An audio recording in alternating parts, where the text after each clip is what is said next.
Mm. Ta chair s'est mélangée à le diable pour te dire que non, vraiment, j'ai vu la sœur si vraiment on était main dans la main, elle était en robe de mariée, on marchait ensemble. Ça peut venir de Dieu, mais pourvu que l'amour là soit réciproque aussi. Vous comprenez? Mm. Et lorsque c'est comme ça, le degré de proximité clair, c'est que faites d'abord une distance de séparation. Et c'est bien même de faire comme ça, des temps même vous ne vous voyez pas, rien que pour, comme ça, parce que ça solidifie. Mm. On active même les relations et l'amour entre deux personnes en était un peu rare avant que vous ne soyez encore ensemble. Mm. C'est-à-dire que pendant 5 jours, des fois une semaine, la personne ne te voit même pas. Et pour communiquer au travers du message, lorsque le message veut aller loin, comme cela, non, non, non, non, non, tu essaies un peu de recadrer. Ou si tu vois même que même le message te dérange, lorsque vous êtes comme ça, allez, vous parlez bien de votre futur, vous parlez de votre relation, vous êtes dans des endroits où vous êtes encadré, vous parlez bien, bien, bien, bien, bien, bien, bien, bien de tout ce que vous pouvez parler concernant la relation. Parce que la nuit, il y a beaucoup de messagers des ténèbres la nuit, fils. Mm. La nuit, il y a des messagers des ténèbres. C'est que même tes messages, c'est trop facile que ça dévie à autre chose. Et tu ne sauras pas quand est ce moment que la sœur s'est retrouvée chez toi, le frère s'est retrouvé chez toi, et ça va faire un peu le problème. Mm. Vous comprenez? Donc, c'est important de la mesure de prudence et de sécurité. Lorsqu'on aime quelqu'un, on parle parce que vous êtes comme des préfiancés, n'est-ce pas? Mm. Vous commencez à parler, vous discutez de ce que vous aimeriez que votre foyer soit demain ou après-demain. Vous discutez, vous êtes content et tout, tout, tout. Vous rassurez du moins que c'est réciproque parce que je pense que lorsque des personnes discutent ensemble, c'est pour se rassurer les uns et les autres que c'est réciproque. Parce qu'il y a des personnes que c'est même pas réciproque, mais tu te trompes là depuis.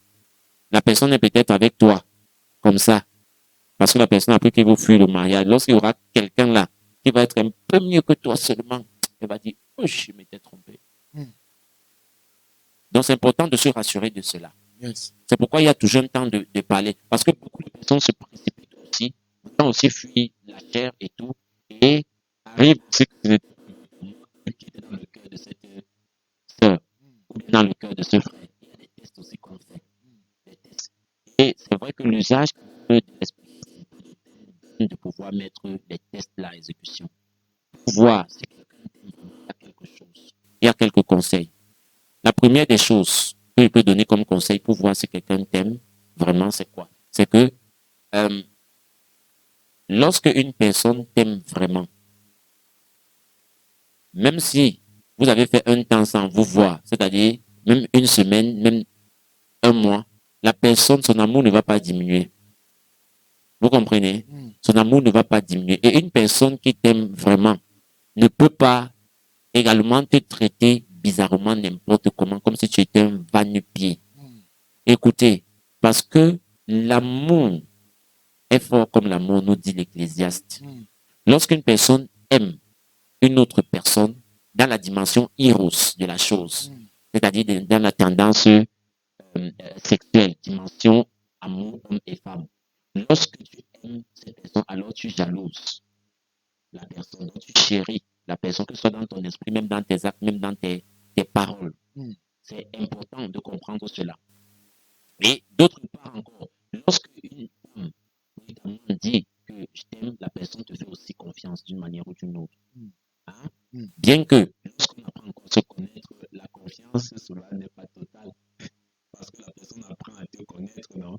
La personne apprend, donc tu fais tes preuves et la personne aussi ouvre petit à petit totalement à toi. C'est important dans le siècle, surtout dans lequel nous sommes. C'est un siècle très dangereux Mm. où les personnes sont avec toi beaucoup plus par intérêt et non pas par amour réel. Mm. Et c'est un problème. Mm. Aujourd'hui, c'est qu'il y a beaucoup de divorces dans l'église. Les gens se séparent pour rien. Pour un rien. Pourquoi? Parce que lorsque lorsque les fondements sont détruits, le juste que peut-il faire? Voilà. Oui, j'ai dit, s'il vous plaît, avec votre permission, je suis avec cette dernière question, je vous en prie. Oui. Si, avant d'être chrétiens, nous étions pour la plupart des païens. Nous vivions notre vie, ça et là.